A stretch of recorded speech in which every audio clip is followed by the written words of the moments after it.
Hello दोस्तों, आज की इस वीडियो में हम बात करेंगे राष्ट्रपति संदर्भ यानी प्रेसिडेंशियल रेफरेंस की। राष्ट्रपति संदर्भ क्या है? भारतीय संविधान के अनुच्छेद 143 के तहत राष्ट्रपति किसी भी ऐसे विधिक या तथ्यात्मक प्रश्न को जो व्यापक सार्वजनिक महत्व का हो, सर्वोच्च न्यायालय की राय के लिए भेज सकते हैं। यह व्यवस्था इसलिए बनाई गई थी ताकि जब भी किसी संवैधानिक या कानूनी विषय पर स्पष्टता की आवश्यक हो तो देश की सर्वोच्च न्यायिक संस्था यानी सुप्रीम कोर्ट अपना विचार रख सके। हालांकि यह राय बाध्यकारी नहीं होती, यानी राष्ट्रपति को इसे मानना आवश्यक नहीं है और न ही यह भविष्य के मामलों के लिए न्यायिक मिसाल बनती है। फिर भी इसकी अत्यधिक नैतिक और प्रेरक शक्ति होती है, जिससे सरकार और अन्य अदालतें मार्गदर्शन लेती है। यह व्यवस्था संविधान की व्याख्या को संस्थागत रूप देने और विधायिका, कार्यपालिका तथा न्यायपालिका के बीच शक्ति संतुलन को बनाए रखने के लिए अत्यंत महत्वपूर्ण है। राष्ट्रपति संदर्भ का विचार अचानक उत्पन्न नहीं हुआ। यह भारत सरकार अधिनियम 1935 से विकसित हुआ है, जो ब्रिटिश शासन के दौरान लागू था। उस समय गवर्नर जनरल को यह विवेकाधिकार प्राप्त था कि वे किसी भी विधिक प्रश्न को संघीय अदालत के पास राय के लिए भेज सकते थे। स्वतंत्र भारत के संविधान निर्माताओं ने इस प्रणाली को बनाए रखा, लेकिन उसे और अधिक लोकतांत्रिक और संस्थागत रूप दिया। वैश्विक परिप्रेक्ष्य में देखा जाए तो कनाडा में भी ऐसी ही व्यवस्था है, जहां सरकार सर्वोच्च न्यायालय से सलाह मांग सकती है। इसके विपरीत अमेरिका में सुप्रीम कोर्ट ने यह परंपरा कभी नहीं अपनाई, क्योंकि वहाँ शक्तियों का विभाजन बहुत सख्ती से लागू होता है और कार्यपालिका को किसी भी प्रकार की राय देना न्यायपालिका के अधिकार क्षेत्र से बाहर माना जाता है। भारत में राष्ट्रपति ऐसा संदर्भ केंद्रीय मंत्रिपरिषद की सलाह पर करते हैं और इस पर सुनवाई कम से कम 5 न्यायाधीशों की पीठ करती है, जैसा कि अनुच्छेद 145 में उल्लिखित है। यह प्रणाली हमारे देश में संवैधानिक स्थिरता और उत्तरदायित्व सुनिश्चित करने के लिए एक महत्वपूर्ण उपकरण है। अब बात करते हैं प्रमुख ऐतिहासिक उदाहरणों की।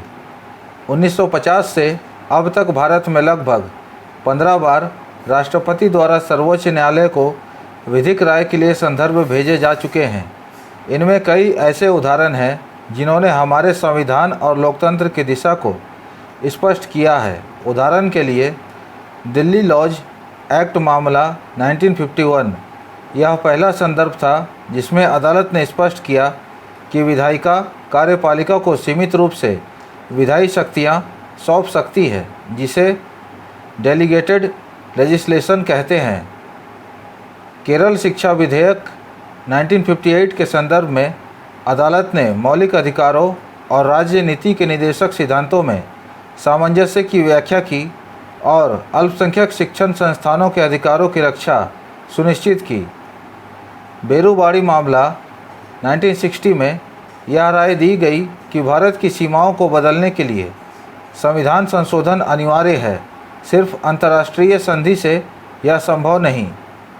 केशव सिंह मामला 1965 में अदालत ने विधायिका के विशेषाधिकारों और न्यायपालिका की स्वतंत्रता के बीच संतुलन पर राय दी। राष्ट्रपति चुनाव मामला 1974 में सर्वोच्च न्यायालय ने कहा कि अगर विधानसभाएं भंग हो जाएं, तब भी राष्ट्रपति चुनाव कराए जा सकते हैं।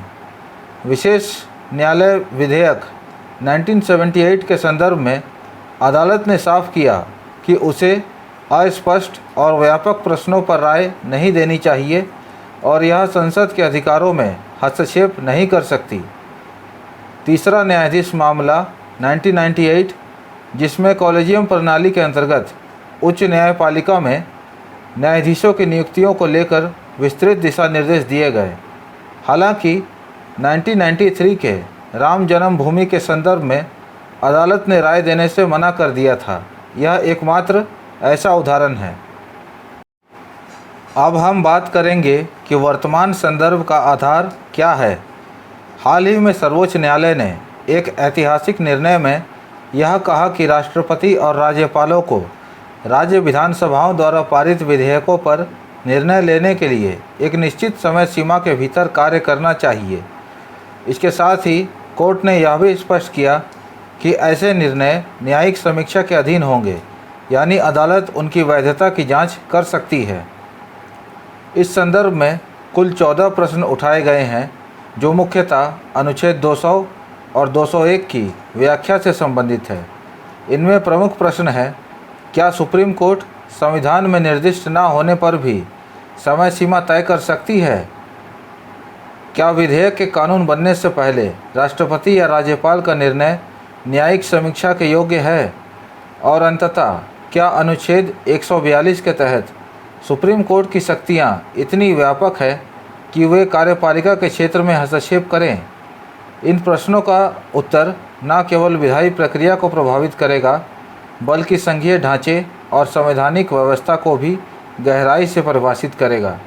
यहाँ अनुच्छेद 200, 201 और 142 में क्या कहा गया है, इसकी भी चर्चा कर लेते हैं। अनुच्छेद 200 के अनुसार जब राज्य की विधानसभा द्वारा पारित कोई विधेयक राज्यपाल के समक्ष प्रस्तुत किया जाता है, तो वह उस पर स्वीकृति दे सकता है, स्वीकृति के लिए उसे रोक सकता है। विधेयक को, यदि वह धन विधेयक नहीं है, पुनर्विचार के लिए विधानमंडल को लौटा सकता है। हालांकि राज्य विधानमंडल द्वारा पुनः बिना परिवर्तन के विधेयक को पास कर दिया जाता है, तो राज्यपाल को अपनी स्वीकृति देनी होती है। विधेयक को राष्ट्रपति के विचार के लिए सुरक्षित रख सकता है। एक ऐसे मामले में इसे सुरक्षित रखना अनिवार्य है जहां राज्य विधानमंडल द्वारा पारित विधेयक उच्च न्यायालय की स्थिति को खतरे में डालता है। इसके अलावा यदि निम्नलिखित परिस्थितियां हों, तब भी राज्यपाल विधेयक को सुरक्षित रख सकता है। पहला, संविधान के उपबंधों के विरुद्ध हो। दूसरा, राज्य नीति के निदेशक तत्वों के विरुद्ध हो। तीसरा, देश के व्यापक हित के विरुद्ध हो। चौथा, राष्ट्रीय महत्व का हो। और पांचवा, संविधान के अनुच्छेद 31 के तहत संपत्ति के अनिवार्य अधिग्रहण से संबंधित हो। अनुच्छेद 201 बताता है कि यदि कोई विधेयक राष्ट्रपति के विचार के लिए सुरक्षित रखा गया है, तो राष्ट्रपति उसे अनुमोदित कर सकते हैं या अनुमति रोक सकते हैं। यदि विधेयक को पुनर्विचार के लिए लौटाया गया है, तब ऐसा संदेश मिलने की तारीख से 6 महीने की अवधि के भीतर उस पर तदनुसार पुनर्विचार किया जाएगा, और यदि विधानमंडल उसे संशोधन सहित या बिना संशोधन के पुनः पारित कर देता है, तो वह राष्ट्रपति के समक्ष उसके विचार के लिए फिर से प्रस्तुत किया जाएगा। अनुच्छेद 142 सर्वोच्च न्यायालय को यह अधिकार देता है कि वह अपने समक्ष लंबित किसी वाद या विषय में पूर्ण न्याय करने हेतु आवश्यक कोई भी आदेश या डिक्री पारित कर सके। ऐसे आदेश संपूर्ण भारत में लागू होंगे जब तक कि संसद कोई विशेष व्यवस्था ना करे। अब बात करेंगे निष्कर्ष की। राष्ट्रपति द्वारा दिया गया यह संदर्भ केवल एक कानूनी औपचारिकता नहीं है, बल्कि यह हमारे संविधान की जीवंतता, व्याख्यात्मक शक्ति और लोकतंत्र की गहराई को दर्शाता है। सर्वोच्च न्यायालय की राय भले ही बाध्यकारी ना हो, लेकिन उसका नैतिक और बौद्धिक प्रभाव अत्यधिक होता है। यह संदर्भ हमारे संघीय ढांचे, न्यायिक समीक्षा की सीमा, कार्यपालिका की जिम्मेदारियों और विधायिका की भूमिका को लेकर कई गहरे और जटिल प्रश्नों को स्पष्ट करने का अवसर है। इससे यह भी तय होगा कि संविधान की व्याख्या करते समय सुप्रीम कोर्ट कितनी दूर तक जा सकता है और किन सीमाओं का पालन आवश्यक है। यदि यह राय स्पष्टता लाती है, तो इससे न केवल वर्तमान राजनीतिक और संवैधानिक टकराव का समाधान होगा, बल्कि भविष्य में ऐसे विवादों को भी टाला जा सकेगा। इस प्रकार यह संदर्भ भारत के संवैधानिक लोकतंत्र के लिए अत्यंत महत्वपूर्ण और ऐतिहासिक बन जाता है। अब बारी है आज के MCQ क्वेश्चन की। इसका जवाब कमेंट सेक्शन में देने की कोशिश करें। Thank you.